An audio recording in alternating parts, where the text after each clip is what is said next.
everybody. Thank you so much for being here this morning. We'll probably need a microphone, but our speaker would probably like to have one. The breakfast is out. Please help yourself and get your bellies full while we have this wonderful speaker this morning. I appreciate everyone being here, and we'll get started in just a few minutes, okay?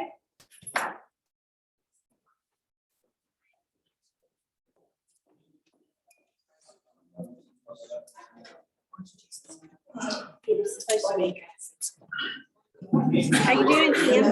Good. It's good to see you. Is that real? Yeah. Woo-hoo, she got it.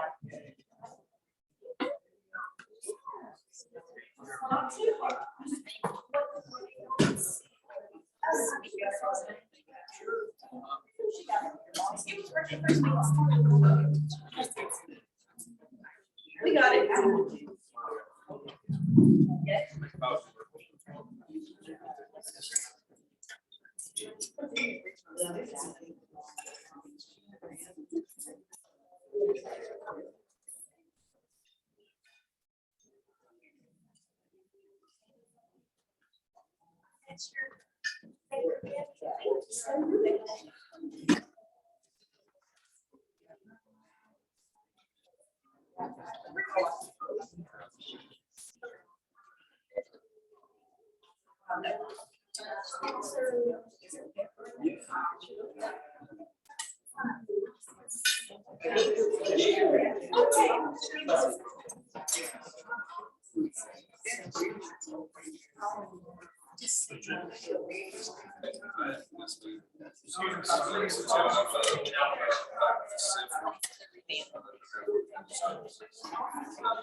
Okay, everybody, while you finish up getting your food, please feel free to keep doing that and eat when you get to your table.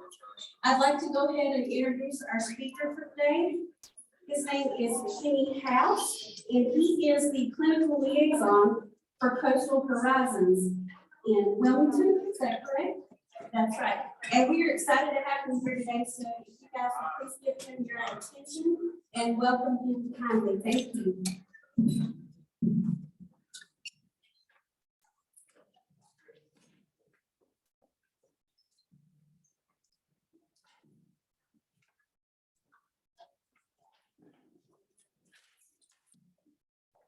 Drove in late last night and was really, it was a long drive, but I was really glad to get here. And when I saw a sign that said Burke County, I said, okay, I finally made it. I actually was in Washington, D.C. And thought, okay, well, that's going to be a nifty little drive. And it turns out you have to drive all the way down to Raleigh, Durham area, and all the way across. So it was a nice long drive, but really glad to be here.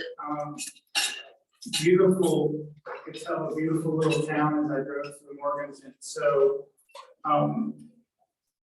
you have a community coalition that, to me, this is always really exciting to talk with folks.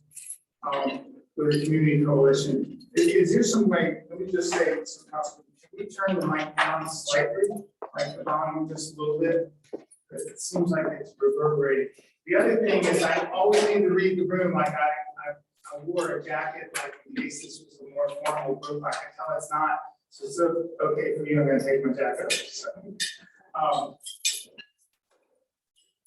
if I told you,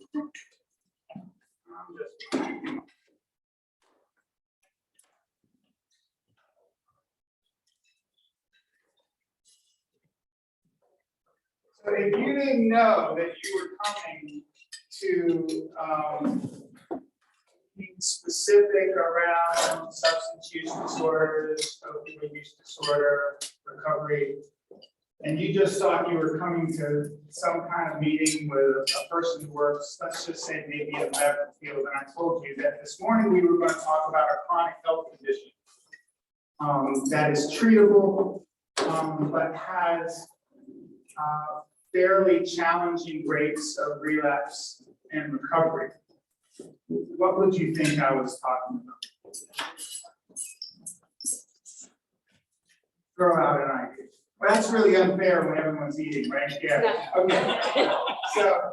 So most often, when I ask that question, people usually say, especially who understand the healthcare field, they'll say diabetes or hypertension, chronic health condition. It's treatable, it's difficult to treat, often requires medication, and is prone to relapse. Another side of that is, as a substance use treatment professional, I've always had a lot of interesting interactions with the medical community and doctors, and I would spend some time talking to my doctor friends, and I'd say, who gives you the most headache as a doctor? And they would almost always say, my hypertension patients or my diabetes patients. And I'd follow up with them and say, well, tell me why there's such a headache to it. He said, do what I tell them. And why won't they do what you tell them? Because number one, it's a chronic health condition, which means it's not like a one and done scenario where you get something fixed and you're over and you get 6 weeks of physical therapy, you're done, you're back to normal. It doesn't work that way with chronic health. Doesn't work that way with high blood pressure, doesn't work that way with asthma, doesn't work that way with diabetes. And interestingly enough, the rates of relapse with those various conditions that I just mentioned, and hypertension along with it, tend to have relapse rates somewhere around 40 to 45%. Now, if I came along and told you, well, guess what?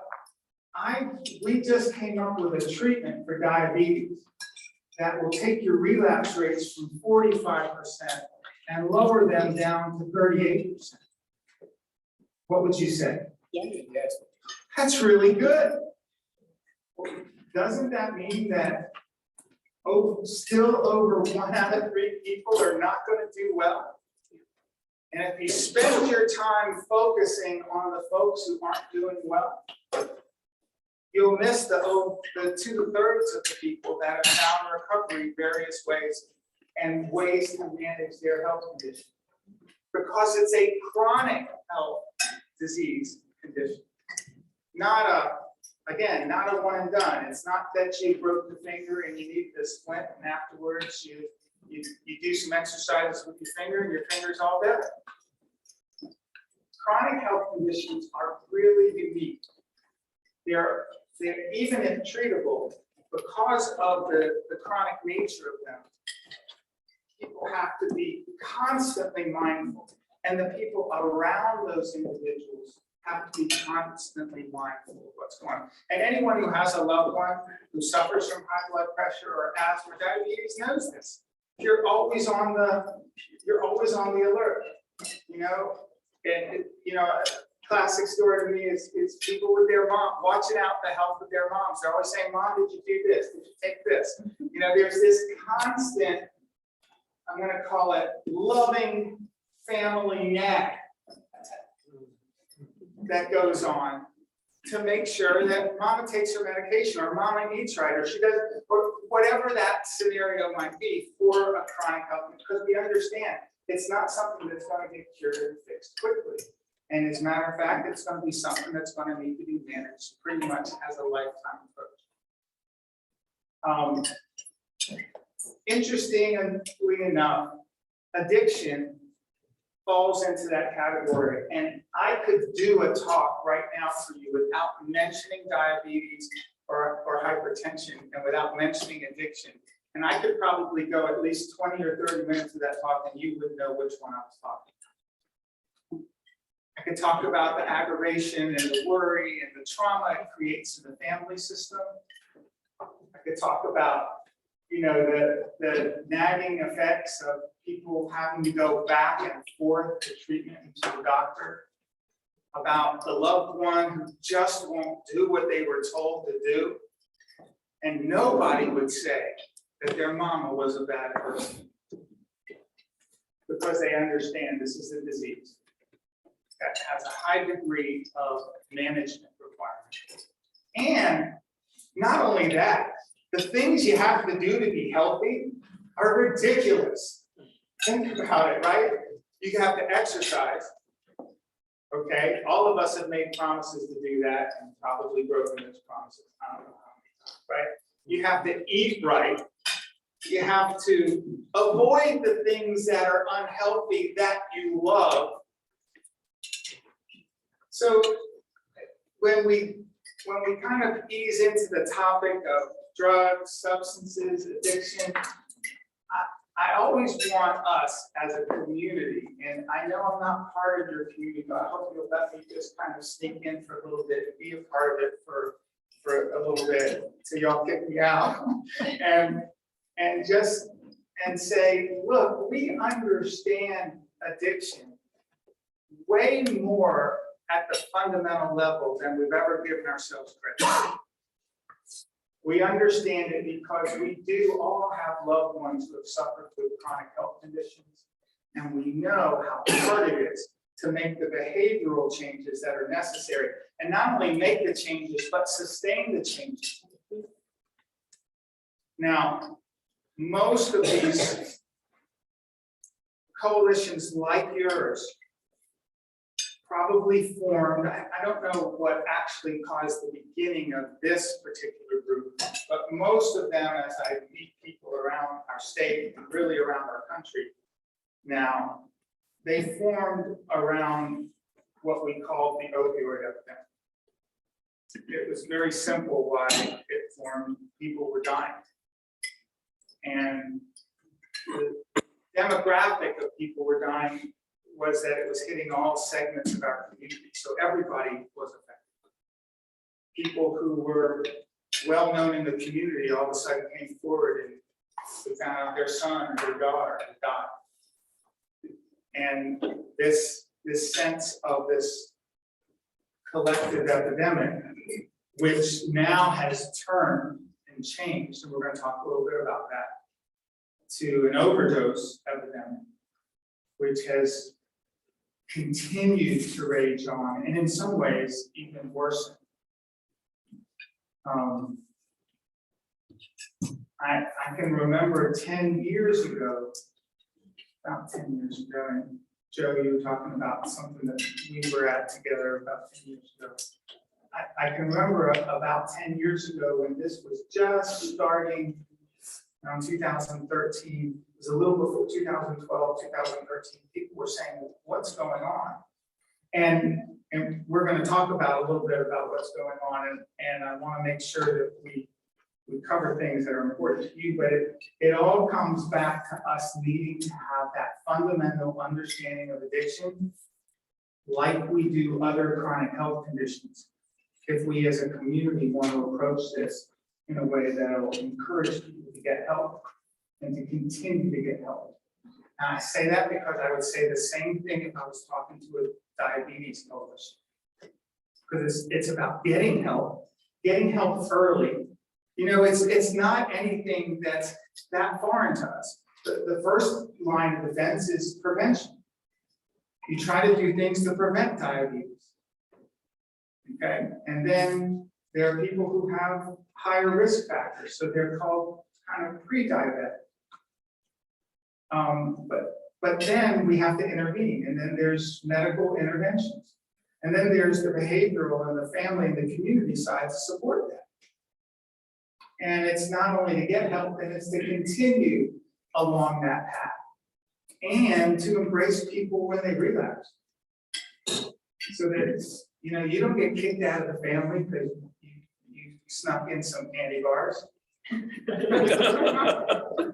You know, you don't get excommunicated. What happens is we all try to reinforce how important it is for you to find an alternative to those candy bars, and that you don't have to sneak those candy bars anymore. And that we can work on this, and let's find a way together to help you be successful as you manage that chronic health condition. Because why? Number one, because we love you. Number two, because we want you to be able to enjoy a longer life. And number three, You'll stop giving us a headache if you do what you're supposed to do, and we can all enjoy the rest of our lives. And we want you to be at your best. And it's no different, the approach that we would give to someone in our community for diabetes than we would for someone who suffers from addiction. So I preface our conversation this morning with that, because if we have that down, all the things we do afterwards will make better sense. We won't approach it from the standpoint of stigmatizing the individual or the disease or the treatment. Because frankly, when it comes to substance use, and you just noticed I used a term, I used substance use. I didn't use the word substance abuse. I say that intentionally because using that word over and over again, it's like the recording I have on my answering machine at work where the emergency room doc says, Kenny, hi, this is Dr. not my name's name, Dr. So-and-so, and I've got one of your people, I think, in my ED again. He's a drug abuser who, and I knew right from the start a couple of things. Number one, this poor fella in the ED was not going to get good care. I knew it because the attitude of the doctor from the start told me how that person was viewed. I knew he wouldn't have done that if it was my mom with a diabetic emergency in the ED. He would have said something like this. Kenny, I think I got your mom in here and you're going to want to come over as soon as possible. She's really had a hard time. Looks like she went on a little bit of a sugar craze and we're going to have to do some extra things to manage this. And I really need the family to work with her so that we can avoid this happening again. Because I know your mom doesn't like to be in the ED. Just, can you imagine the difference? You hear the difference in the story, but guess what? It's the same thing. It's a person suffering from a chronic health condition that relapsed because the behavioral requirements of recovery were just so difficult, and quite frankly, we fail from time to time. Now, if anyone in here can't see yourself in that, just think coffee, and if that doesn't work, just think chocolate. Now we're all in the family house together. Think about the promise you made on New Year's Eve about what you're going to do and why the gym was so full on the first 2 weeks of January and so empty on January 28th. You did good, but it's hard to keep it going. So we fundamentally understand addiction. And that's what I want us to approach this with, because when we recognize that understanding, the stigma attached, as that goes down, you may hear me say this more, but my kind of approach to this, and it's kind of like a slogan, and you're welcome to steal anything you like, but when you reduce stigma, you increase hope for recovery. Stigma goes down, hope goes up. Because if stigma goes down, people are more agreeable to seek help. They're less reluctant to seek help. And the earlier somebody seeks help, the better chance you have of recovery. And you know that, by the way, with any medical condition. If your doctor is ever going to criticize you for coming in with a problem, it might be because he or she says to you, why did you wait so long? If we had looked at this 3 months ago, it wouldn't have been so severe. You might not have needed the surgery 3 months ago. We could have done this or we could have done that. So these are the kinds of things that we have to think about when we reduce the stigma attached to addiction and treatment and recovery. We increase the hope, both of the individuals suffering, the families surrounding the person, and the communities who are ultimately having to deal with the aftermath and the impact of that. And that recovery doesn't just include families, it includes our first responders, it includes, our EMS folks, our law enforcement folks, because everyone winds up, our medical emergency folks, everyone gets involved. in this particular chronic health condition. So that was my introduction. So, but I wanted us to get to some common ground and having a conversation. So give me a second here, and I'm going to get us to.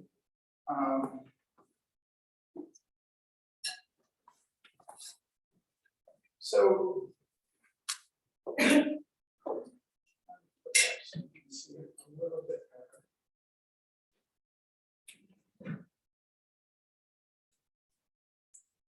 better. So in my mind, this might all sound technical, but my objectives was to help understanding opioid use disorder together and talk about that and some things about trends and what's going on. And one of the slides I saw in here had Burke County as part of it, so we're going to take a look at that. But then really talk about what is the effective way to intervene and treat substance use and specifically opioid use disorders. Talk some about medications along with that. But I really want to make sure, I was talking to Brandy, by the way, Brandy's your hero on this.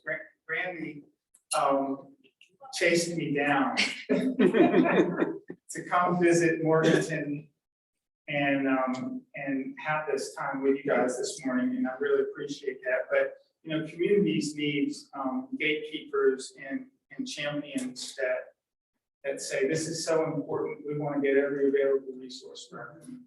Brandy kind of got that ball running. So Brandy, I wanted to say thank you for that. But really, you guys should say thank you to Brandy. So because she's got her community on her mind, and that's a very valuable thing to have when we talk about this. What were some things, and this is where you can say pretty much anything, because I want to make sure that we cover some things over this next little bit of time together. What were some things you were hoping to get out of or that might be covered as we talk this morning? So let me just take a break from speaking so much and let you just tell me, because that's the technical kind of agenda of my presentation, but I want to hear any thoughts that you might have of what you were hoping to hear about, so I can make sure we cover that. Yes, ma'am. What's working most to help individuals and families? That's great. What's working? Yes, we'll get there.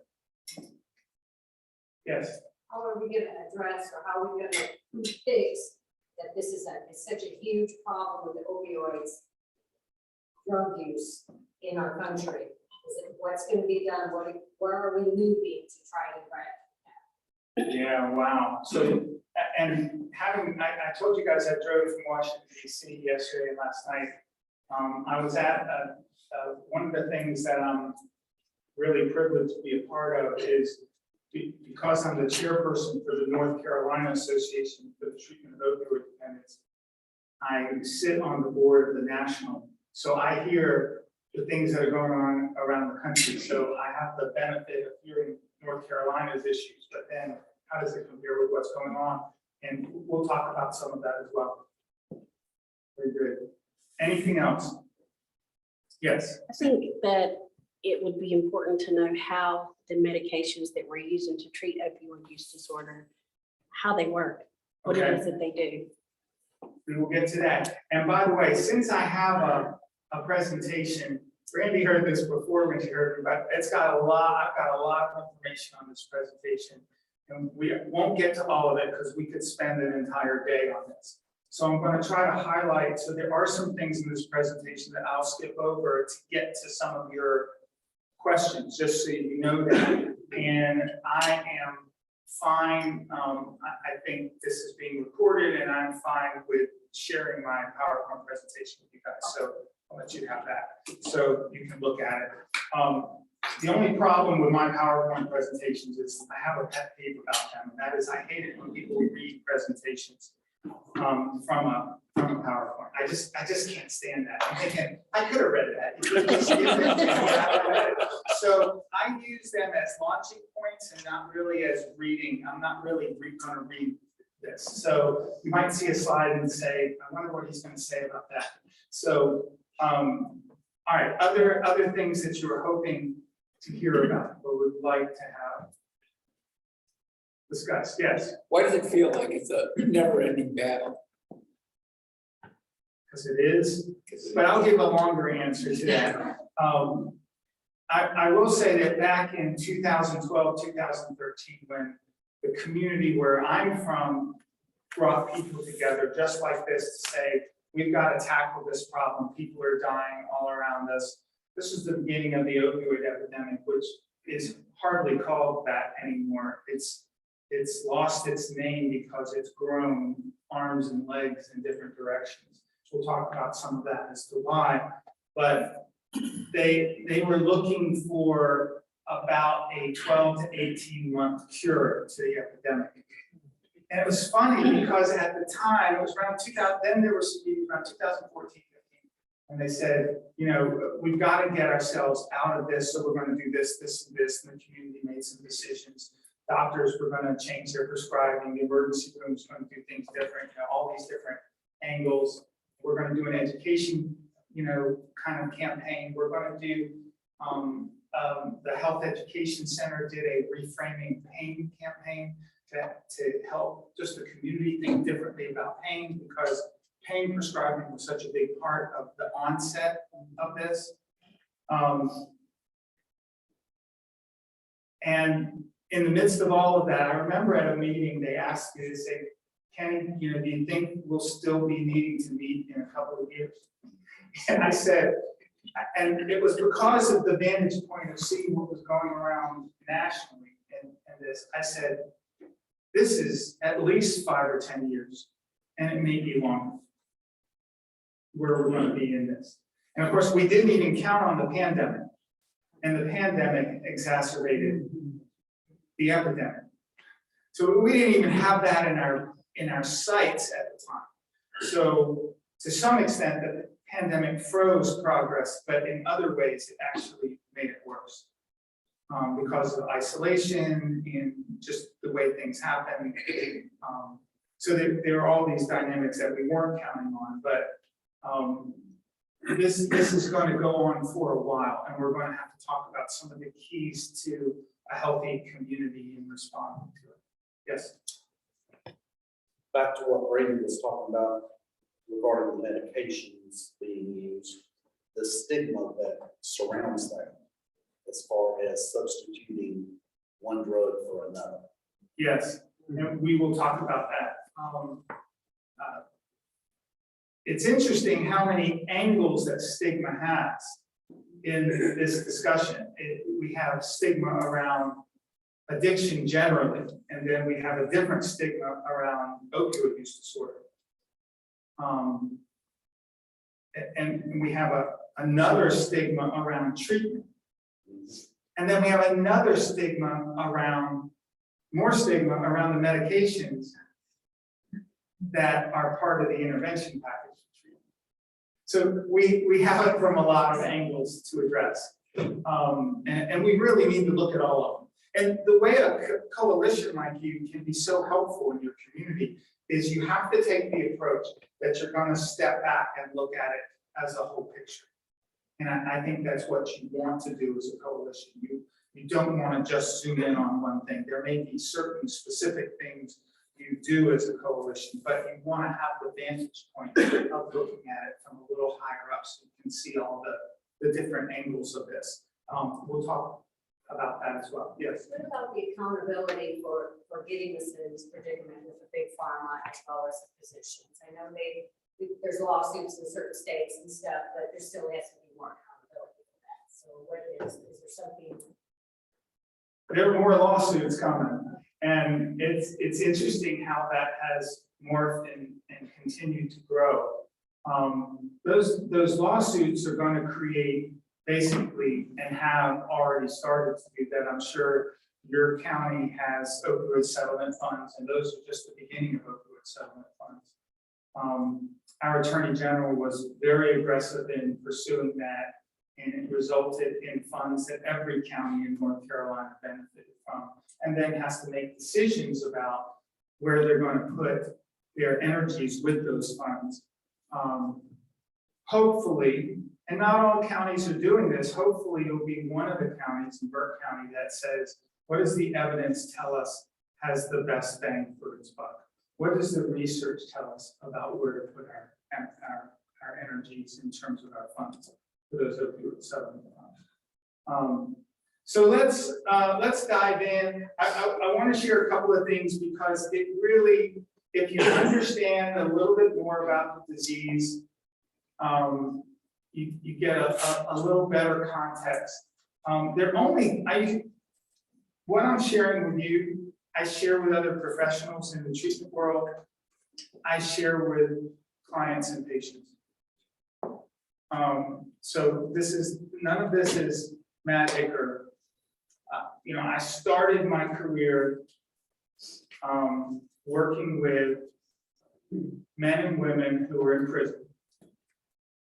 Almost all of them back then, because I'm old, almost all of them back then were on some type of just drug charge. And they needed treatment, they didn't need incarceration. We kind of recognize that now. You can't lock away addiction because once somebody returns, nothing's been done to change. You haven't arrested the problem, you only arrested the individual for a short period of time. They learn more negative behaviors, incarcerated, and come out still just in the same conditions they went in. And my job as a young counselor coming out of college was to help get them ready for the community and work with their probation and parole or whatever entities were overseeing them and get them to be successful in re-entering and reintegrating in society. And so I kind of cut my teeth on learning from them. Those individuals taught me an enormous amount that's carried me to this day. There are only three ways you can go when you get out. You can go up, you can go down, you can go out. If you go up, you're going to use a stimulant. Either a legal stimulant, the mild ones. That's why we drink coffee in the morning, because we need to get going. If you don't get your coffee, how do you act? Some people don't care, some people you don't want to be around, right? Depending on the person. So there's the legal stimulants, or you can go down, which would be a central nervous system depressant, which means you're going to slow functions down. So you're either going to speed up functions with stimulants, from mild to more extreme stimulants like cocaine or methamphetamine, which are just much more in terms of their energizing the central nervous system. So you either make things go faster or you make them go slower. Or you can go out. Go out means like our hallucinogens. So with hallucinogens, starts with the mild hallucinogens like marijuana or cannabis products, and then you've got other hallucinogens, stronger hallucinogens, the LSD, kind of classic one. And then what we saw was all the kind of assorted crazy mixtures of things that had mixtures of stimulants with hallucinogens like ecstasy and things like that. You had these mixtures involved. People on the street knew about that long before any scientists were talking about it. They would call it some form of like speedballing or something, where you take something that makes things go faster and something that makes things go slower and put them together to somehow manage the roller coaster ride. But it's only three things. It either makes your system go faster, it makes your system go slower, or it changes the way you perceive your system. And that's the hallucinogens, so they go outside of things. Ironically, we call those substances psychoactive, which means that really they're activating an already existing system in our brain, which just blows my mind every time I say it. And I've been saying it for many years, which means that you are already endowed with chemicals inside of you that make things go faster, make things go slower, and make you perceive things differently. Those chemicals are called, now, I'm not a chemist or a scientist, so I'm gonna really, I hope you don't mind, I'm dumbing it down because of me, not because of you. But basically, they're called neurotransmitters. It's an electrochemical process where the brain manufactures these chemicals. And they regulate all the different emotions that we have. Now, here's how it works classically. Somebody walks in the room and you hate them. Your heartbeat immediately goes faster. Somebody walks in the room and you love them. Your heartbeat immediately goes faster. In other words, your central nervous system kicks in like a stimulant, whether what walks in the room is loved, hated, or feared. And you can't even control that. Your body automatically goes there. Now, if you use methamphetamine or cocaine, that's naturally what's going to happen. You're just basically going to have that same reaction, but there's not going to be the person coming into the room. So you are able to basically manipulate the release of those chemicals by using those external substances. So nothing that somebody can get high with is completely foreign to your body, because your brain already makes chemicals that are very similar to them. As a matter of fact, the way the behavioral psychologists taught me this back about 30 years ago is that basically the drugs mimic or act like the natural chemicals you have inside of you, and they replicate the response. Okay, now that's about as deep scientifically as I can go. But what it means is that you are, in essence, artificially supplying what you already have. Now, how does that work with addiction? So, here's my story about addiction. You're driving home. Who has somebody that cooks for you at home? You have someone who cooks for you at home? Okay, so good. Your husband, I assume he's a good cook? Really good? Okay. Really, really good? Yeah, okay, really good. What has to be a really good cook, by the way, for the story? All right, so you're driving home. You call the husband. You say, honey, I'm on my way home. I'll be there in about 20 minutes. Husband says, great. I just made, I don't know what's your favorite dish is. Lasagna. What does he make that's really good? Grilled salmon with raw vegetables. Oh my goodness, can I come over tonight? So it's grilled salmon with vegetables. I'm so glad because I'm starving.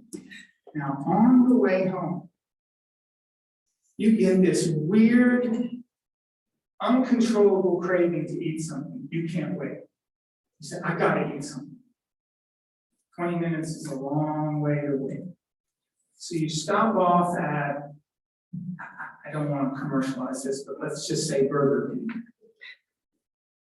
McDonald's, and you get a Whopper because you just can't wait, and the fries that come with it, and you might as well get a combo. So you got like a really big drink because we give that to you like for free. It doesn't cost them anything. You think you're getting a deal, right? So you're like loaded down with sugar, the Whopper, and the fries. You're stuffed. So you get home and you confess because you're honest with your husband. Say, look, I know I said I was really starving, but I could not wait. So I had to stop off, and I'm sorry. What's your husband going to do? He won't be happy. That's right. He won't be happy. But he'll probably cook for you again. Because he loves you. He doesn't think you're going to do that again. He'll make you feel guilty about it for a little bit. And then what happens is 2 days later, you do the same thing. Now, most people at home who cook for someone will say at that point, guess what, sweetheart? What's gonna come next? Feed it for yourself. There you go, yeah, I'm not cooking for you. I'm not cooking for you. And you have lost the trust and the production of what you need in terms of healthy food. Now, our brain operates exactly the same. It's like, it's amazing how it works, but the brain produces these chemicals for us. And once you inject the artificial chemicals, the brain goes into a state of saying that you don't need the production of the chemicals because you use something just like what I made for you. I'm going to stop the production of those chemicals. This is the beginning of what we call addiction, because it's the brain actually reducing in a cyclical way the production of what you need to feel okay. At the same time, you're cycling up what you need to feel okay by using something external to you.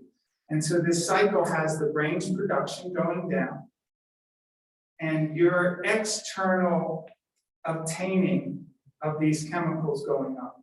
And it's exactly what happens with addiction. It starts out as use, it moves to what we call misuse, and at some point it hits where we call it dependence. Or a substance use disorder where the brain actually goes into a state that we would call dysregulation. In other words, where the normal functioning of the brain becomes dysfunctional. It's why addiction doesn't make sense to people so often, because they'll say it doesn't make sense. Why did you hear that the heroin was laced with fentanyl, and instead of running away from it, you ran to it? You know, we say it doesn't make sense, but to the dependent brain, it does make sense because it's seeking what it needs. And that's a dysregulated brain. So just in terms of getting some common understanding with that, you lace with that what we've learned about pain. And many of you may have seen this study, which really, this one actually is from 2019, but it's almost identical from what came out in 2007, meaning we saw a consistent pattern with this, is when the opioid epidemic first hit, we said, where is all this coming from? And I heard a lot of people speaking, and they basically said it was coming from 3 areas. This is before we actually did the surveys and the data to find out where it was coming from. We thought it was coming from the internet, people getting drugs on the internet. We thought it was coming from doctor shopping, people going around and getting it from doctors, and we thought it was coming from drug dealers. That's not where the opioid epidemic came from. That was a very small piece of it. As a matter of fact, you can see that piece represented somewhere around 12 to 13% of how people got their opioids. The lion's share of where people got their opioids was either from their primary doctor or from a family member or a friend who got it from a primary doctor. Meaning that this epidemic did not come from drug dealers, it did not come from the internet, and it did not come from the few people who were aggravating, but at the same time are out there, who weren't very as many, which was the doctor shopping folks. That represented about 10%, 12%, a small group. Basically, it was getting from our docs, our primary docs. Our docs were incentivized to do it. They didn't do it alone. The insurance companies incentivized them. The hospitals incentivized them because they were all told that the research said that that's the way to do it. And the research was all coming from the pharmaceutical companies that were making the money off of the pharmaceuticals that were being prescribed, which was basically OxyContin and Vicodin. It wasn't really a heroin epidemic. It was an OxyContin and Vicodin epidemic by prescription patent. So that revolutionized our approach to what we need to do. So obviously I'm throwing this this wide net out, we have this brain that now has become dysregulated and needs more and more external substances because it's not gonna make those chemicals endogenously inside because it's determined that you're gonna stop off at Burger King on the way home. So the brain just shuts it down. You got a real problem on your hands. And that's the problem that we call addiction. So, and I'm gonna, and we even found this was back in 2012 when we started to try to figure this out, that basically teenagers told us in the household surveys and said, I can get prescription drugs faster than I can get marijuana. Guess what? They were getting it from mom, dad, uncle, aunt, grandma, grandpa, and next door. So we go, oh my goodness, what's going on? So all of this pipeline, when you talk about how long are we going to be in this, all of this pipeline grew over years and years. Prior to, now, some of this you may say is, and some people are correct about this, if we don't change our concepts as a community about how we deal with pain, we will continue to seek fast pain relief.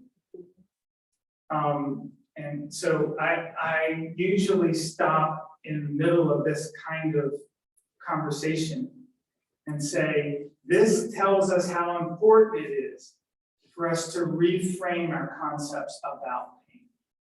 Now, we've always, though, this isn't new. Actually, American history is very unique in terms of pain relief. The first opioid and cocaine epidemic, probably well documented in American history, was in the 80s. No, I'm not talking about the 1980s. I'm talking about the 1880s. Because over half of the women in the United States were addicted to either cocaine or opium in the 1880s. How did that happen? Well, back then we had people coming into town. They were medicine people. And all of their elixirs that were going to cure everything from just having an ornery husband to menstrual cramps. Everything had an elixir with opium or cocaine or both. So we basically addicted the population. And you're saying, why women? Well, men have their own version of that. It was called the saloons and the bars. So you had half of the men addicted to alcohol. So we had that epidemic going on in the 1880s. Not new to our history. And then it continues, we have these junctures. I don't know if anybody, when I was growing up, all the commercials were, how do you spell relief? Right? And there were two types of relief. There was headache relief and there was stomach relief. So there was the commercials for like Rolaids and stuff, that was this fast relief for whatever ails you in your stomach. And the commercials always sold their product on the fast part of the relief. So we live in a culture that kind of groomed us over generations and generations for fast relief. Not long-term relief, not healthy relief. Well, why don't we find out why you're having indigestion? Have you looked at your diet lately? Have you ever seen that on a commercial? No. Right? Headache? Wonder what's going on that causing the headache. So we don't really approach it that way. It's how do you get relief fast? And unfortunately, this is translated into our whole community. It translated into our medical approach to where pain was viewed as what was called a fifth vital sign. And doctors just felt compelled that they had to relieve pain as fast as possible, even though they were going to use medicines that were not really geared for them. And people got on this runway of addiction. And it affected our elderly folks as well. This wasn't just young people. Grandma found some things in the kitchen.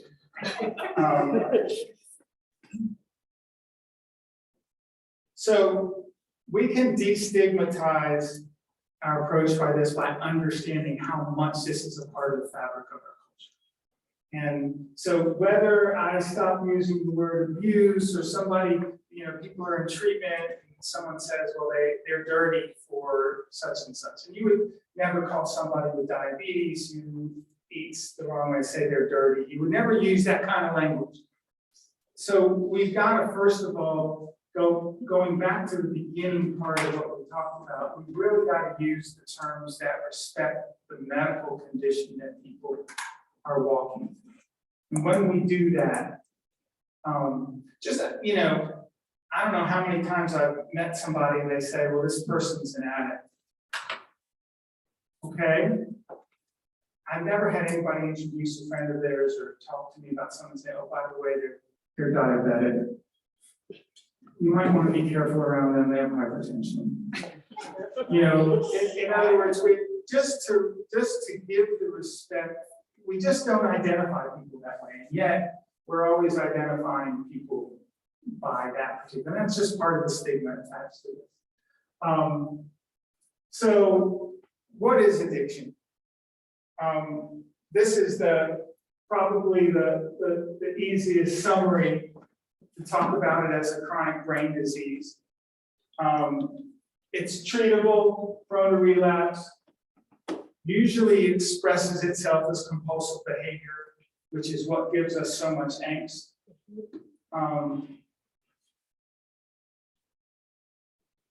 And then this talks about the multiple brain circuits, which really goes into the whole thing that I talked about with the chemistry. How do we, so here's one of the questions is, how do we get the brain to start cooking that salmon with grilled vegetables again for us? How do we do that? It's amazing if you look at, and we'll look at that in a second. If you look at a brain, on the left here is an active addiction brain, and on the right is a healthy brain. I want you to take a look of this. You can see physically the difference. Now that we have brain imagery technology, you can physically see the difference of a brain that has repaired itself. It is amazing. The brain will actually start to repair itself. This is why, and so I want to kind of jump off on this. This is why people who are in recovery will often say things like, it took a year or a couple of years before I started to feel normal.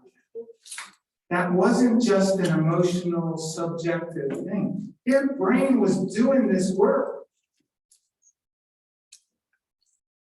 It's not only horrific of what happens to the brain during addiction, it's encouraging and hopeful to see what happens when the brain stops the traumatic activity, the trauma-producing activity. And you can see that's my brain. No, I'm joking. It is a normal brain, so hopefully it might be your brain. And we can see how the brain looks with various, that's with cocaine use, heroin use. You see all of that material, alcohol use, marijuana use, and that troubles people who say, my friends in treatment, they'd say, well, I've been clean and sober for such and such. I said, well, okay. And why did you do a drug test that showed up with THC, marijuana? And the classic thing was almost all the people I worked with in treatment was this line. I don't really consider marijuana a drug. And then when we got brain imagery, I said, all right, you need to see what's happening on the inside.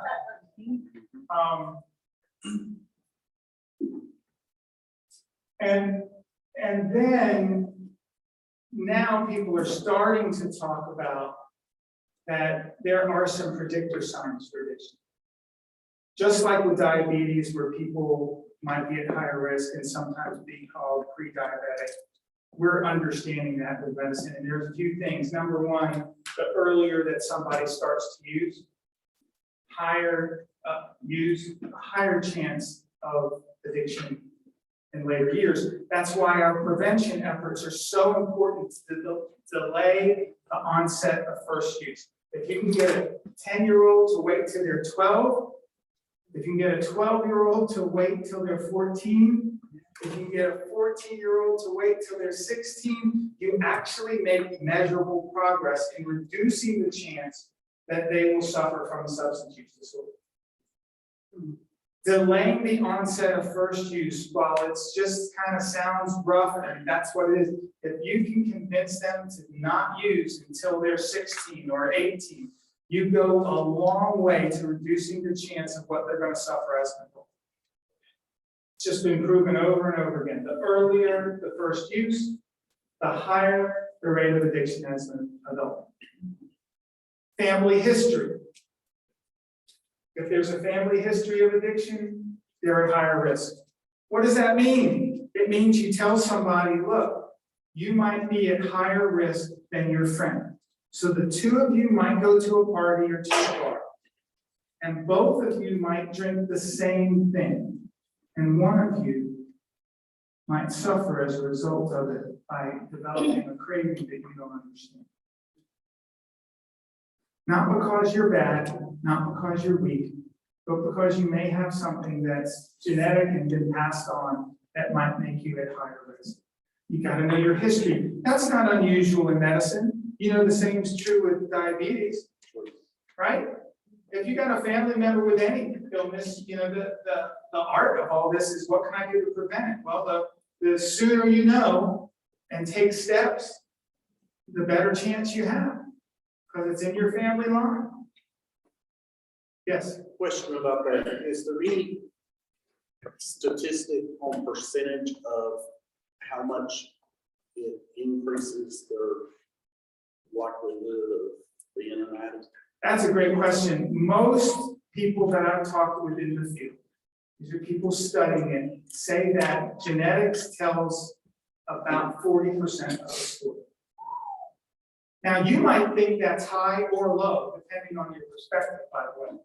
But in other words, that about 40% of the story is in your genes.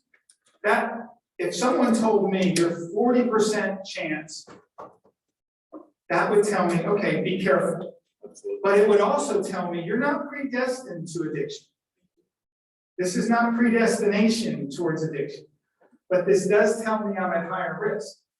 So I should be more careful. Know your history. And then take steps based on that. The other 60% has to do with environment and personality variables. And just exposure. But knowing that 40% should caution folks.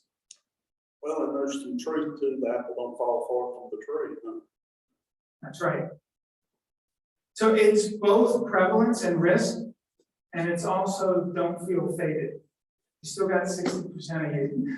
True. You know, and you're going to want to be more careful than the average bear. Some folks don't understand. I'm going to zoom in on opioids and meds here. How are you guys doing, by the way? If we need to, we can do a stand-up stretch break in a minute or two. I don't want everybody to be stuck in their chairs just listening. Understanding the difference in opioids and opiates. Just to be clear, heroin is an opiate, which means that it needs the opium poppy, which has to be grown and imported through the drug trade in order to be made. But the opioids can be made in a lab. They don't need the opium poppy. Oxycontin and Vicodin don't need the opium poppy. They're just as strong, and in some cases, depending on how you get it, can be stronger Because when heroin was used, and by the way, I have a lot of history working with folks with heroin, which back in the day, you know, people rarely got pure heroin. Heroin, maybe the drug they were using might have been 10 or 15% heroin. The rest of it was other ingredients that the drug trade and the folks use, you know, to fluff it because they want to, you know, have a limited supply of the opium. They don't want to use up all their opium. So heroin tended to be relatively weak and yet still produced addiction. When you're dealing with pharmaceuticals like Vicodin or OxyContin, it's all 100% pure. It's not cut with anything else. Now today it's changed because of fentanyl, which fentanyl is also an opioid, which means it can be made in a lab. Somebody can make it in their basement if they have the right ingredients and tools. Now, fentanyl 50 times, 100 times stronger than heroin. So fentanyl labs became much more popular for the drug trade because they really didn't need very much of the opium. As a matter of fact, they could do it without the opium if they wanted to. And that drug trade, we've seen the result of that. Because just as we got our handle on reducing the prescribing of OxyContin and Vicodin, came the fentanyl drug trade, which basically elevated overdose. And that's why we moved really from an opioid epidemic to an overdose epidemic.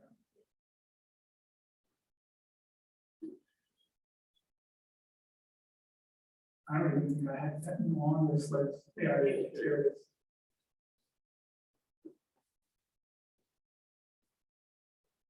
So the things that opioids do, remember, you already have natural chemicals that make the same thing. So if I come over, especially somebody wearing sandals, I see somebody wearing sandals. So if I came over there and stepped on your toes, you would say ouch, you're kind of rude. She might kick me with the other foot, the good foot. And basically what would happen is the brain would immediately send a message, a chemical message, to that location, and that pain would usually go away in about 30 to 60 seconds. You ever notice that? You bump your toe and you go, ah, right? And but unless you do some other kind of damage, you're basically back to normal in 1 to 2 minutes, and you forget about that pain that you screamed about. Well, that's actually a neurochemical process. That's what the brain makes, natural pain-relieving chemicals. They're called endorphins, and it basically just, it sends endorphins to that site and relieves the pain. It's pretty effective. What happens if endorphins don't go to that site? The pain continues. If the pain continues, you're going to seek some other type of relief because you're naturally not getting it. What are you going to do? You're going to go to some external source to see, well, let me take some aspirin. No, that's not strong enough. Let me take some ibuprofen. No, that's not strong enough. Oh yeah, grandma has that oxy. I bet that would take the pain away. So you see what I'm saying? That basically, naturally, you're already set up for that chemical pain relief. So all of these things, that euphoria, sense of well-being, if you like to jog, if you like to read, if you like to journal, you like to go for walks, you like to go for walks in the mountains or in a park, and you feel this natural sense of euphoria, basically your brain releases endorphins when you're in a very pleasant place or doing a pleasant activity, and you get this sense of just everything feeling well. So the effects are identical for what you naturally can get from what opiates and opioids can do. Remember, they're just artificially injecting those experiences. Now, the difference over here is because I told you, remember there are 3 ways you can go up, down, or out. If you're taking an opioid and you mix it with another central nervous system depressant, you get a mixture that is unpredictable because Depressants mixed together do effects that are called synergistic, meaning that instead of adding, they multiply. So a dose of 4, something of the strength of 4 with alcohol, which is a depressant, and you add it with a strength of 4 with a tranquilizer like Valium or Xanax. Instead of getting both of those effects added, they multiply. So that 4 plus 4 doesn't give you an effect of 8. It gives you an effect of 16. Opiates, opioids, alcohol, Xanax and minor tranquilizers, you put them together and you get the multiplication effect. A lot of the overdose is in that family of synergistic effects. And people are just not aware of it because they'll take one thing, they say, well, I just did this, I've done that all my life. And I took this and I knew what that effect was, but they didn't realize what the effect was. Especially with alcohol, people don't realize. So synergism is an effect that has impacted overdose really greatly. Fentanyl, because of its strength, has impacted overdose. So when you get an opioid use disorder, basically there are 2 things that are going to happen almost all the time. One of them is what we call tolerance, and that's where you need more of the same drug or chemical in order to get the same effect. So that a dose strength of 7 won't give you that same effect for long. You're going to need to increase the dose to 8 or the dose to 9. So that you're going to need more and more, and your body develops this tolerance. That's part of what happens when a brain dysregulates. The second part is there's almost always a withdrawal syndrome, and that keeps people from making progress because there's always, it's both physical and emotional, psychological, basically classic things that happen that make people want to go back. So you've got those that are the classic things, and I usually just said to people, look, it's a state when somebody has lost control. Loss of control is the best way to understand addiction. So let's take a breath. Questions? From anything I've said? Yes. Not a question, but a comment. Back not that many years ago when I was young, and I'm old now too. My mother, heavy drinker, was prescribed Valium. Valium. Yeah. Yep. And I can see and visualize that effect now. That synergistic effect was definitely apparent. Yeah, you're talking about Valium mixed with alcohol. Yeah. Yep. And interesting, you mentioned Valium. I do want to mention that historically, Valium came on the scene as a non-addictive substance. And basically, the medical field was just famous for women, primarily women. This was mostly in the 70s. Walking into doctor's office, no matter what their complaint was, doctors were prescribing Valium. This will make you feel better. What we really did is re-addicted a generation of women to benzodiazepines, which is the family that not important. And then they came out with Xanax and said Xanax was non-addictive like Valium. Of course it is. Don't ever believe the pharmaceutical community.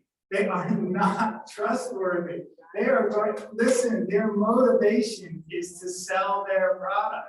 I'm sorry, but that is just the reality. So they always bring you lunch. They bring you lunch. They really do. They feed you. They feed you, but they're not going to be around for you. unless an attorney general gets a hand on a successful lawsuit, they're not gonna be around for you for the negative effects of what they promoted. When they say something is non-addictive, your antenna should go up. Because that story has been going on forever. I mean, that's what the medicine guys coming into the community in the 1880s told all the women of the gay dealers. Yep, this will cure what ails you, including your ornery husband. Or what it really did is they didn't pay attention to their husbands anymore, because they finally, they got high enough, so they didn't have to care what was going on. Husbands were doing the same thing, I'm sure it was mutual, but but the idea was this will help you, not the idea of this is gonna have long-term health consequences. So the pharmaceutical companies are not who we trust. I do have some problems now when all of a sudden we're told to trust doctors implicitly, when doctors were the ones prescribing the opioids that got us into the opioid epidemic crisis to begin with. I understand the drug trade has made it worse, but it seems like they've all had a hand in it. So the message of that is the same message that I believe is what we've been learning about healthcare. You're your best healthcare person. When I go to the doctor now, what do? I have a list of things. I've already done some homework because I want to be educated walking in that office, because I don't know whether what the doctor's going to tell me is right or not. So I got to do my own homework. Be an educated consumer and educated patient. So I digress. All right. So suspected overdose deaths in North Carolina, 320. This is current. This is in February. A year ago in February it was 315. So things aren't getting better in that regard. Overdose ED visits in North Carolina, 1,361. That's just February. Yes. Quick question, but can you go back to the previous slide real quick? Yeah. I'm actually a little surprised with that, in the fact, and maybe I've just left since then, but I thought fentanyl was so much worse now than it was a year ago, is it not? Causing the overdose death, or has it been going on that long? Because from 315 to 320, that's not that big of an increase. That's true. But it is showing that it's not reducing. Right. That's basically what it's telling us. And fentanyl it's going to have its own wave of rise. And there are actually other drugs that are coming in to play as fentanyl kind of wanes a little bit. Yeah, I've heard about something else, but I can't remember. It's called xylazine. It's been the one that's hit the thing. And it's supposed to be a lot worse, right? Now, fentanyl is an opioid. Okay. Xylazine is not. It's actually a type of an animal tranquilizer. Now, xylazine is a central nervous system depressant, so it's going to have some dangerous synergistic effects, but it's not an opioid, which means it may be, I don't know, if you go back in time, we've had these animal tranquilizers that have oftentimes been inserted into drugs, but long time ago, it's PCP, phencyclidine, which was also an animal tranquilizer. And then there was one called ketamine, Ketalar, which has, some people believe has some legitimate medical uses. But PCP, ketamine, Ketalar, and now xylazine are just other additives that have huge health risks. Our first responders, our law enforcement, our EMS folks are going to have their hands full with xylazine folks. I do have a little bit of information on xylazine that we'll talk about, but it's kind of scary in terms of the physical damage that it does to folks. Here's the opioid overdose specific for February. So, basically overdoses in North Carolina is about 9 or 10 a day. About 9 or 10 a day, yes. Those are only reported That's correct. That's through the emergency medical system in North Carolina. So if somebody overdoses and is revived by a friend and they never go to the ED and 911 is never called, it won't be on this. That's correct. And that is a factor that's considered with that. So we've got these stats, and this one, Burke County is on here, by the way. This is the last 12 months overdose ED visits rate by county of residents. And you'll see Burke is down there second from the bottom. You see it up there? Mhm. So it basically is telling you how many ED visits related to overdose were for that year. It was 206. The rate is 225, 227 a year. The statewide rate is 143. So Burke County has a higher rate of ED overdose visits than the general average in North Carolina. So it's good that you're looking at this. Yes. And I would mention that those are just reported overdoses. Right, We have right. flooded the streets with Narcan. So many more are occurring that are not reported to the emergency department, or they refuse transport once EMS gets there or something. Yeah. So, yes. Quick question on that, because, I mean, I've never experienced Narcan and had to use it, or I've heard a lot. But what percentage of individuals, approximate percentage of individuals, may Narcan be used on that refuse treatment? I Is have no that idea high? because we don't know how many people refuse treatment. I mean, I would Is say, it often? yes, We many, have many, to, currently, if they've overdosed and used Narcan and they refuse medical treatment, we oftentimes will do or attempt for an involuntary commitment. But most of the time, in my experience, they'll go to the hospital voluntarily. And so that eliminates that process. if EMS comes, but if Yeah, their if they friend come, yeah, we Narcans don't- them or their parent Narcans them, nobody knows. Well, let's Some talk have about that. Narcan. Yeah, so this is really important to get a grip on. Involuntary commitments are really difficult and to Yeah. enforce, and they don't last very long. What we've done is we basically, as our community has invested in a quick response team or a post-overdose response team. And what happens is, and there are different ways to form these teams, but we have a team in our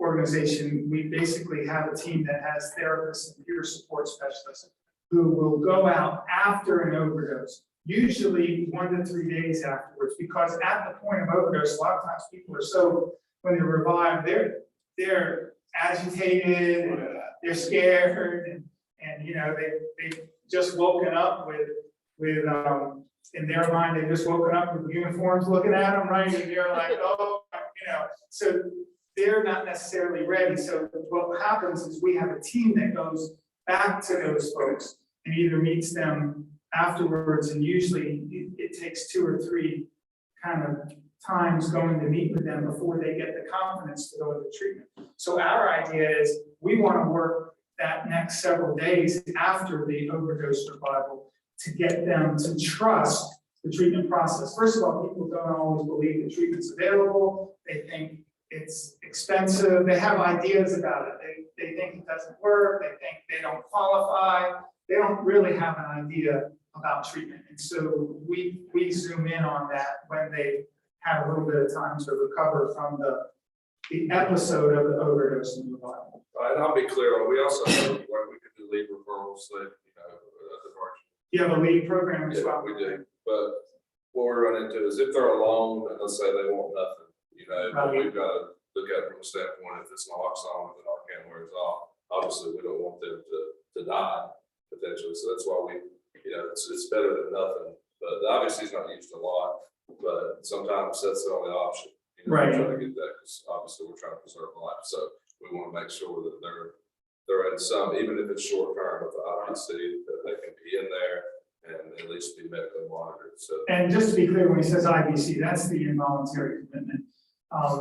Involuntary commitment has a lot of legal entanglements, but at the same time, they're usually for very short periods of time. So, you know, they're difficult to manage and they require people to follow them, and they tend to burden the healthcare system rather than wind up helping. But there are times when an IBC will save somebody's life. So if you feel like, you know, that's what's necessary, and I've been involved with it before where somebody close to me, I had to take out an involuntary commitment on, and it was a painful process, but believed it saved their life. So generally speaking, IBCs, just to get people to get evaluated, are difficult. If you feel that somebody's going to die, if you don't, and that's your last resort, by all means, you know, because that was my experience with it as well. Well, and like he said, I think they're used so rarely. He said most individuals do agree to be checked out, so I can understand absolutely doing that for a short term anyway. So there is some information about xylazine, and you guys can look that up. I don't want to. It's sometimes called tranq or zombie dope, and there are other names. Apparently, it's been used in Puerto Rico. It's been used for many years as part of how heroin is cut, but it hasn't been seen on our scene until just recently in the mainland states. But it is very dangerous, but it's not an opioid. So what does that mean? If somebody's having a xylazine reaction, it means that Narcan won't work. So that's the key thing to understand. Narcan, the naloxone, only works to reverse an opioid. There are specific sites in the brain's electrochemical system that Narcan will help to open up this receptor system to basically wake somebody up. It's why when it was started, it actually was started being used in Wilkes County. And they called it the Lazarus Project, because basically the visual was people are dead and we're able to wake them back up. But xylazine gives us a whole nother level. There's not really a medical treatment for xylazine other than monitoring somebody for safety and giving them fluids. And so medical treatment is really creating a safe environment for them to recover and make sure that they're properly hydrated and things like that. But there's no medication to reverse anything specific to xylazine. Just like there's nothing specific for PCP or things like that. The problem with what's happened with fentanyl and xylazine is that people didn't know that's what was in their drug supply.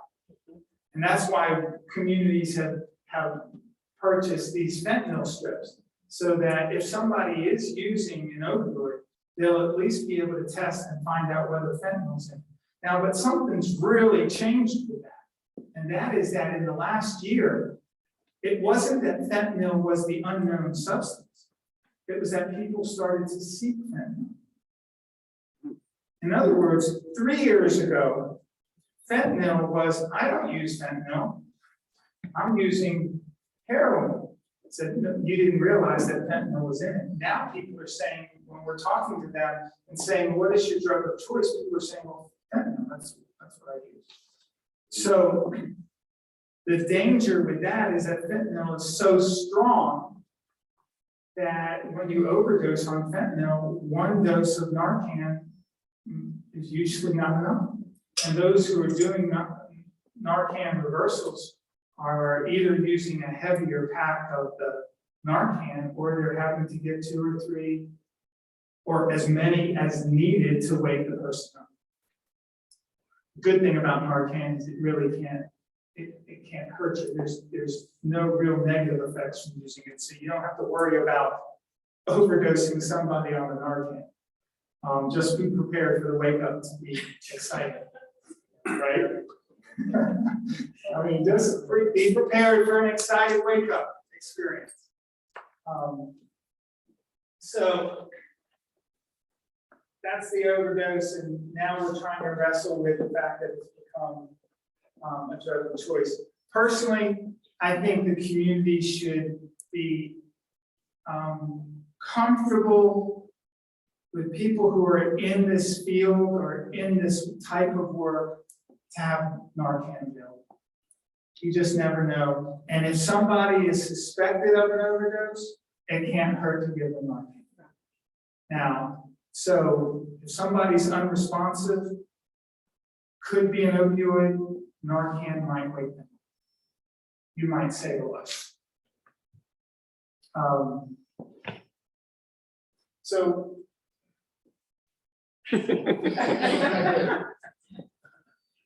let's cross this one off the list. Remind me tomorrow. Yes. How about remind me tomorrow? I'm not gonna restart now. Okay. Let me get to some. Now, risk factors for overdose. I'm not gonna read that to you, but this is one of the things that is really dearest to my mind and heart on this. A couple of things. It used to be that when somebody would relapse on heroin, they'd come back. I mean, I was doing treatment in the 80s and the 90s and the 2000s, and people were always coming back. Yeah, Kenny, I relapsed again. Blah, blah, blah. Oh, I'm glad to see you're still alive. Come on, let's get you back involved in treatment. And come back again.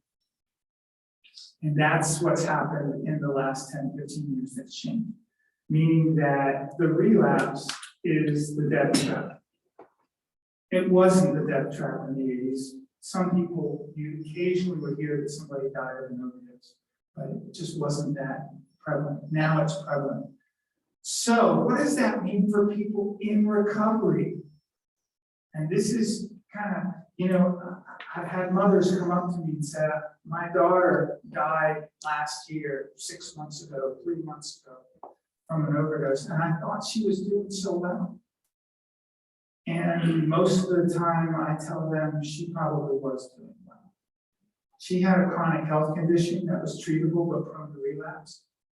And unfortunately, what's in the product out there when you slip is deadly. It wasn't like the daughters that relapsed in the 90s, or the sons, for that matter. So we have to be extra mindful of supporting our folks in recovery and reminding them and checking on them, because this is a chronic health condition. And if we were dealing with chocolate, it would be easy, right? It would be the same process. The difference is that your slip is your death trap. So we have to not assume that when someone's in recovery that they're just healed, okay for life. No, they're managing a chronic health condition wonderfully, and they're also going to be at risk for relapse. And whatever support we can provide for them is very, very life-saving enough. Narcan is not an excuse to use. I know that some people might use that way. They might have Narcan parties where they say, okay, you're in charge of me when this happens. You know, if I go into this state, I know that happens, but that's not all that's going on out there. People are in recovery, it's real life. So we've got to be prepared for that. At the same time, we've got suicide rates that have been rising. By the way, suicide rates rose right along with the opioid epidemic. Everyone doesn't know that. But when all the rates were going up on opioid overdoses, suicide rates were going up at the same time. So were benzodiazepine rates of use and addiction. It didn't happen in a vacuum.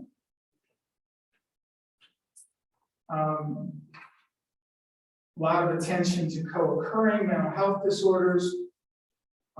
Because about anywhere from about 25 to 40%, somewhere in that neighborhood, people who have a substance use disorder are also going to have a co-occurring mental health disorder, which means that treatment needs to be available for them in a more holistic way. It used to be, back in the 90s, I couldn't get my patients to see a psychiatrist. You know why? Not because they weren't interested in seeing a psychiatrist, because the psychiatrist wouldn't see them. Psychiatrists were all saying, well, when your patient's been clean and sober for 12 months, I'll see them. Well, you know what? If they didn't have a co-occurring mental health disorder, maybe they could do that. So I had to go find psychiatrists that we brought on board because the psychiatrists in the community and the community mental health system wouldn't do it. So we had to bring them on who would see people concurrently because their mental health disorders were contributing. And by the way, that happens with primary care too. Diabetes and depression go hand in hand.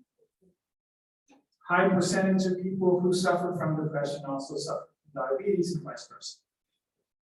So we have to pay attention to the whole person.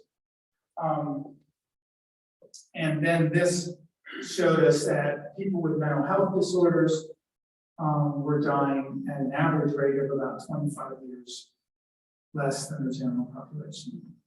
So getting treatment became even more important. And I was noticing this. It's like other people were living to their 70s and 80s, and folks I knew who were suffering from disorders were dying in their 50s or 40s. So when I see somebody now in their 60s who's in recovery, it's like really exciting. Hey, you made it. And we got there. Yeah, I saw some guy at the grocery store who knew me from 20-some years ago in treatment. I said, you're alive. And we joked about it. He said, yeah, you are too. You know, and it's like, hey, we can celebrate the fact that we made it because we understand that a lot of the people that we knew didn't make it. Because of comorbidity. And you can even see here how the rates of diabetes, asthma, obesity, smoking are much higher, 2 to 3 times higher with people who have mental health or substance use disorder. It's just well understood and documented. So how do we treat, because I want to get to our medications and I've kind of jumped around. Oh, and I got to talk about this. It really doesn't matter why somebody comes to the treatment, by the way. That's a myth.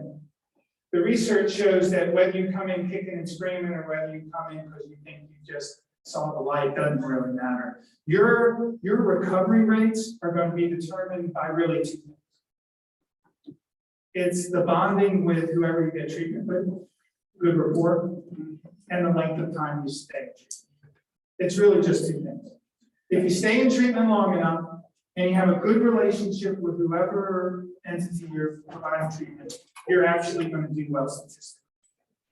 Even if you came in kicking and screaming. And people just don't understand, they'll say things like, which sound right, well, you're not going to get help until you're ready. That's not true. Not true at all. You'll get help if you bond with your treating provider and stay there long. That's why I don't have a problem with forcing people into treatment. Because ultimately they still have to decide. People would come into our treatment program, they say, well, I'm not here because I want to be. I said, you've got to want to be. What would have happened if you didn't come here? I said, well, my PO would have put me in prison or my employer would have fired me. I said, well, obviously then you want to be here because you don't want the alternative. So even though you think you're forced into treatment, you're actually making a very powerful choice because you're making that choice, but there are 3 other people outside the door that aren't making that choice. I have a lot of friends who took prison and said, I'll just go do my time. I said, okay, come out and tell me how that worked for you. It doesn't matter why somebody gets into treatment. If you can keep them there, then you can get a good relationship. That's what B.S. Skinner said.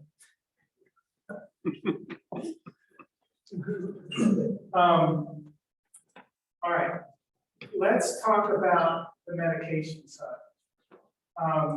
Because the first line of treatment is not recovery. It's safety. In other words, my first question when somebody walks through our door is not how motivated they are for recovery. Recovery comes later. The first line is, how do I keep this person safe? Because if they're not safe, I won't have them for recovery. So a lot of times we talk about this as these are two different things. Well, I'm for harm reduction. No, I'm for recovery. That doesn't make any sense to me. Because ultimately, if you're for recovery, you have to be for harm reduction first, unless you want people to die. So my first objective is safety. It's keeping people alive. What is necessary to do that? Obviously, NORCAN, our other outreach efforts, all those things are really important. You know, maybe this coalition wants to put together a post-overdose response team. Maybe this coalition wants to look at how you can reinforce your treatment systems, your prevention programs, but you've really got to recognize, and we talked about this, successful recovery doesn't exist if someone's not alive. So you gotta make sure they're alive. With opioid use disorder, the evidence shows that about 90% of people are going to need medications along with everything else. It doesn't mean they don't need counseling and community support. They will. But 9 out of 10 are going to need medications. How long they're going to need medications shouldn't really concern me. Because when I go to the doctor and I need a medication, I take it because it's helpful. Maybe later on down the road, I might ask some questions. Like, do I need to be on this medication for the rest of my life? Should I try to go life without that medication? What variables will help me determine whether I can be successful? Those are decisions to work on later. As a matter of fact, people who successfully taper off of medications for opioid use disorder usually do so after 1 to 2 years on the medication. After 2 years, I think it's an open book. Let people decide between them and the doc what they want to do. And if they want to taper off of the medication and they don't do well, make it where there's no shame coming back. In other words, medication should be treated as a medical treatment, not as a crutch, not as where you're using one drug to replace another. Well, wouldn't you say the same thing with insulin for diabetes? Blood pressure medication? I mean, there's no shame in taking medication in the medical world. If we understand addiction as a chronic health condition, and there are medicines that work, let people take it without shame. And let them try variations to their medication if they need to or want to without shame. And if it doesn't work, let them return on that medication without shame. We don't have to add our opinions and biases and, well, I heard that, you know, all these I heard that. We really need to follow a medical model if we want people to do well. The stigma goes down, the hope rises. Everywhere we can lower the stigma, the hope rises. So what are the medications that have been proven?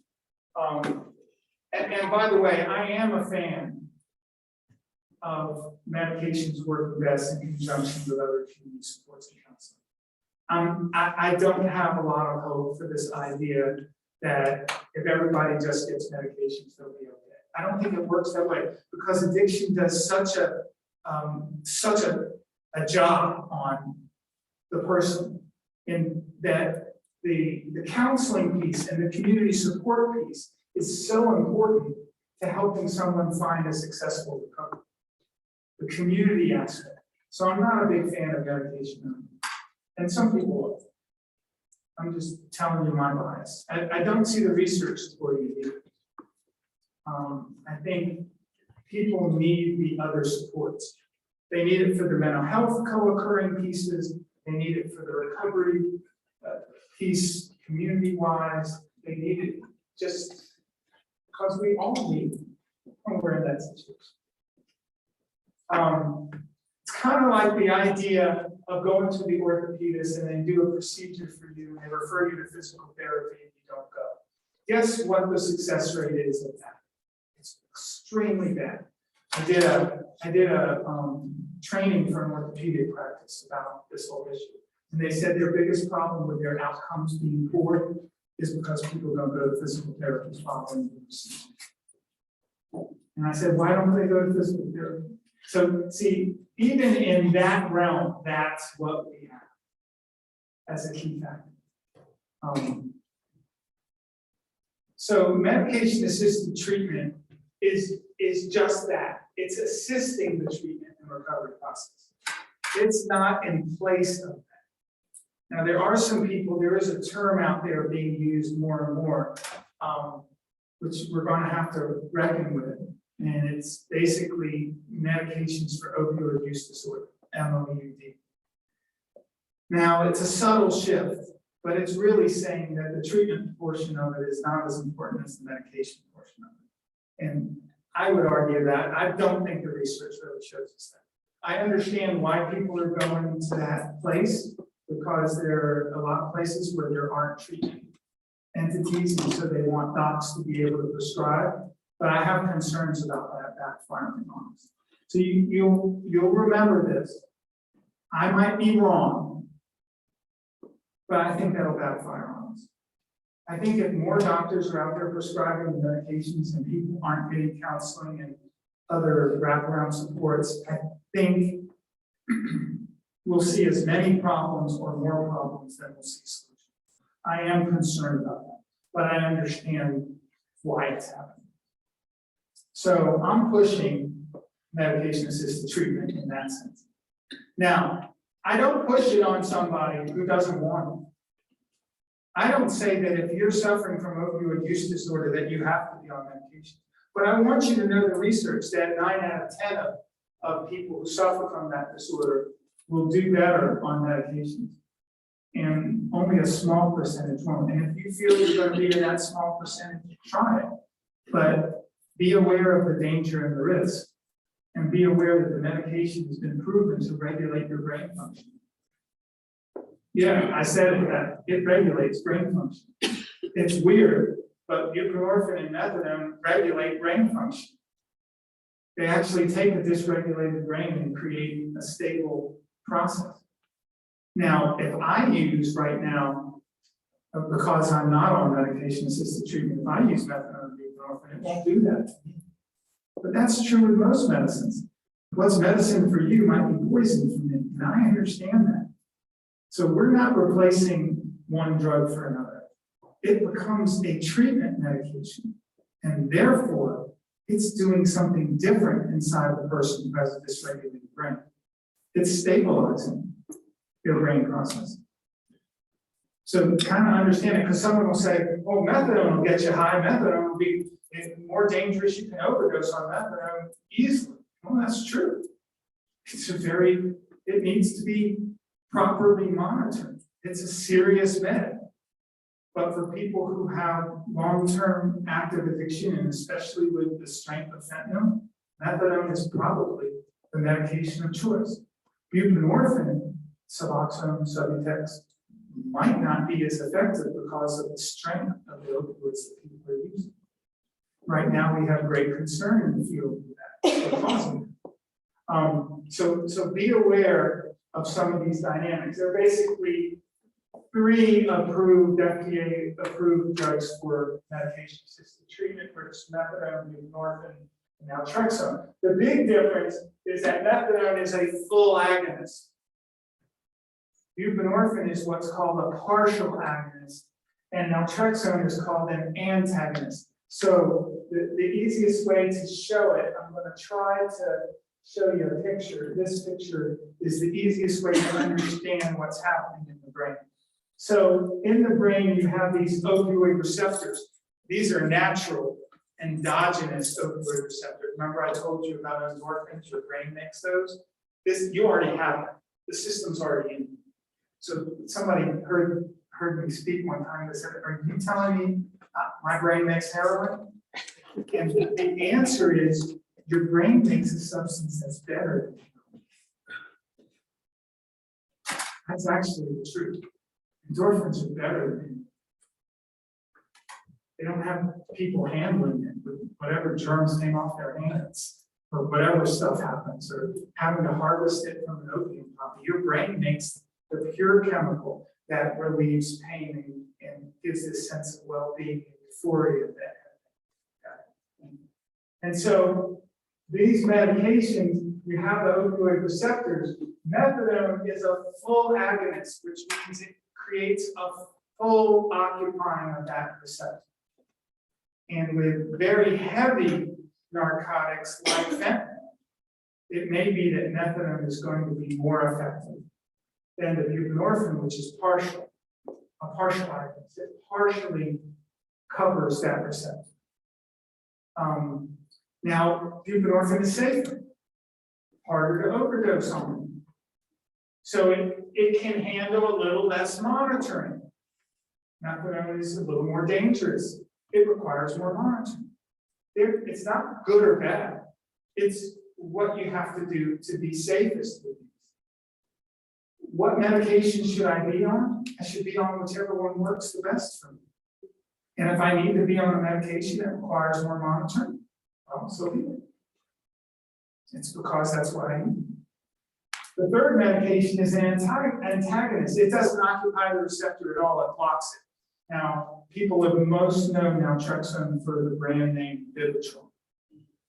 It's a long-acting 28-day injection that blocks the effect. I have concerns about Vivitrol. For the few people that it works, it's great. But it not only blocks the effect of the opiates that you take, it also blocks the natural effects of pleasure and sense of relief. So a lot of people don't feel well. They might be more prone to relapse, and then they might compulsively use on top of the naltrexone. It works for a very specific group. It doesn't work for the general population that suffer from opioid use disorder. So any one of those three can be helpful, but you really have to tailor it to what the person needs. It's not replacing one drug for another. It's providing a medical treatment to treat a chronic health condition, a brain disease that's gotten into dysregulation. It has the ability to re-regulate the brain processes. It's really that simple. I have a question. Yes. How do you feel that the new gene therapy or genetic therapy that's coming through plays into that? I am not familiar with what you're referring to. Where, Dorian, help me out here.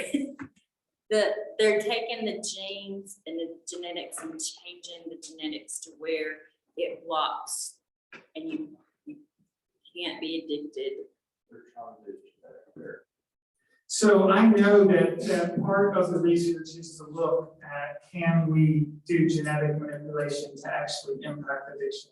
I don't think that's far enough along for us to know, and quite frankly, it's kind of scary sounding, but we are learning more and more about genetics, and I guess the research will have to bear itself out. But I don't know enough about it in terms of any proven attempts to alter that process. Not at this time. And it's certainly not being talked about in the mainstream of the professional circles that I walk in. So I think it's still in a very elementary stage of research. So let's wrap up. What did I say that irritated you? Or energized you?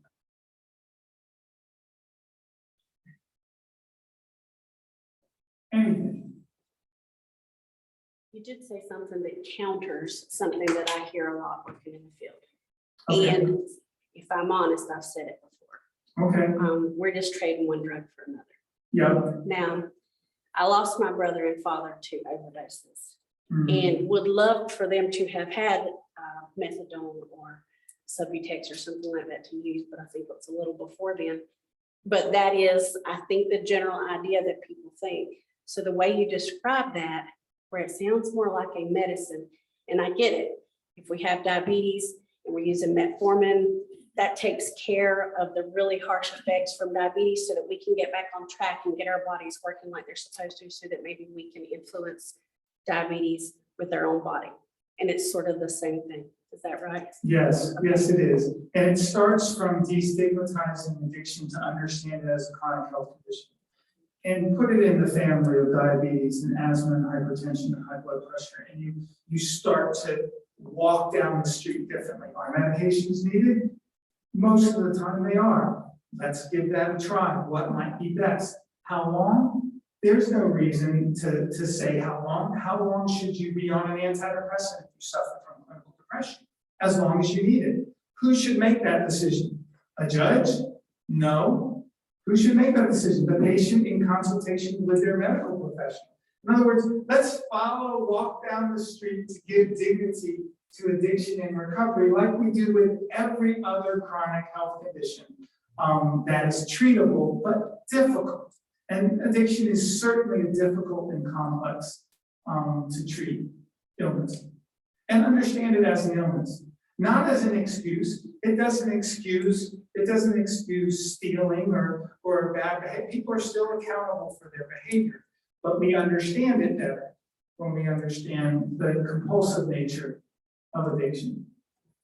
So that's good, and thank you for that. It's a confession, and I started out probably similarly about medications in the early 90s. I was very skeptical. I thought, no, just put people in a residential program, they'll do better. What happened was, yeah, they did better while they were in the residential program, and then they came out and they relapsed. Okay, let's look differently about this. Yes, sir. The other thing that I thought was quite profound was the thought process behind a person's not going to get better until they're ready. Yes. I'll be honest, as Brandy, I've been guilty of saying that myself. But Well, it's natural to think that. I think that we make kind of sense out of that. You're not going to be ready till you're ready, or you're not going to get better till you're ready. It's just that we didn't understand, and clinicians in treatment, we use a therapy often, different types of therapy. One that's most commonly used is motivational interviewing. Motivational interviewing recognizes that people go through stages of change, and wherever you can engage them to start moving along that process, you actually see improvement. And it goes right hand in hand with that. What's also interesting is I observed it. I saw people come in and I would do orientations when people come into treatment, and a person would come in classically and say something like this: I'm not like all these people that were made to be here by their PO. I woke up and I realized I need to get better, and I'm here to get better. Oftentimes those people were gone in 3 days. And later we tracked down, what happened? I thought you were going to be in treatment. Said, well, after a few days, I figured I could do it on my own. So yeah, they were self-motivated, but they didn't stay in treatment. And they're at just as high a rate of relapse as anybody. And some of these folks who have the hammer hanging over their head, for whatever reason, they stay long enough, and all of a sudden their testimony is that, I hated this place when I walked in, and now I realize it saved my life. And you get both. You get both. This is not voluntary over involuntary, one being better than the other, but statistically, just neither one bears out. Yes. You talk about how the medical field and medicine got us here, the doctors got us here. I was at my annual wellness physical maybe 3 weeks ago. At the end of that consult, the doctor asked me, "What's your pain level?" And I went, "Wow, I haven't heard this in a while." I said, and so I asked him why the question. And he was real honest. He said, "Funding. Your happiness leads to our funding our clinic." Wow. And so that still exists. And that is real. I just said, hey, this is really not good. It really is, because pain Just one concluding thought about that, just keep in mind, pain is actually a very important messaging process. The brain uses pain to help us change our behavior. Because most of the time, if something's hurting, we're doing something wrong that needs to be corrected. And rather than getting rid of pain, we need to learn from pain first. So our point one with pain should not be to relieve it. Our point one is to learn from it and understand it, then to work on the relieving of it. And oftentimes, it should be more about being functioning well rather than not having pain. So those are key changes that I think are trying to come in the medical field now, where they're asking more about their functioning level and not as much about your pain level. And that's really the wrong question to ask. Your doc's got a problem. Hasn't read the literature or listened to their colleagues' trainings over the last few years. On that pain thing, when I took somebody to the ER, that's what they said, what is your pain level? Well, maybe my pain level is a 7, but maybe their 5 is like my 7. Yeah. So nobody, because I looked at the nurse, I said, how are you finding that pain? Well, it's, and I said, some have high pain tolerance and some have small. Right. And so, and she's going, well, I guess that's right. And then the client said, like, what do you mean by that? I just said, well, does it hurt really bad to you?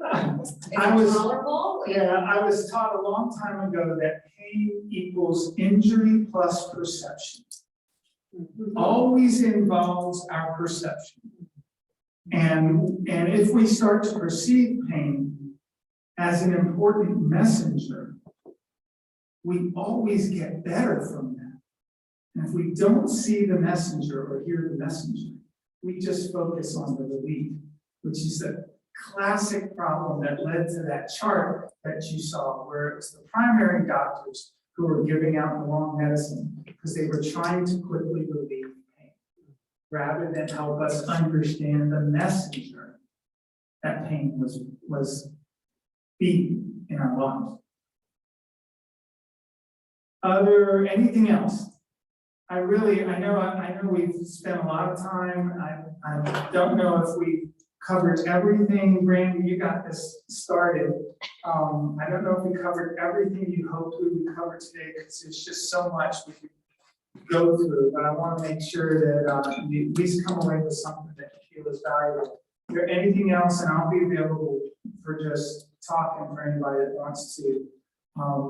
But I think I'll hand it back over to you, Brandon. So y'all, thank you very, very much.